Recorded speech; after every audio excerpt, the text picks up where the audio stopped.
সেদিন বরকে বললাম, বাড়িতে কিছু রান্না করব না, তুমি বাইরে থেকে খাবার নিয়ে আসো। যেমন বলা তেমন কাজ, বর নিয়ে এলো বিরিয়ানি। সত্যি কথা বলতে আমি আগে বিরিয়ানিটা একেবারেই খেতাম না। খেতাম না মানে পছন্দ করতাম না, তাই খেতাম না।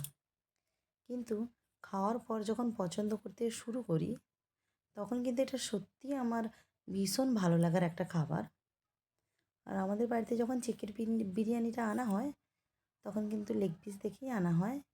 আর এটাতে ছিল একটা আলু, বেশ বড় সাইজের, সঙ্গে একটা ডিম সেদ্ধ, আর চিকেনের একটা লেগ পিস, সঙ্গে সালাড।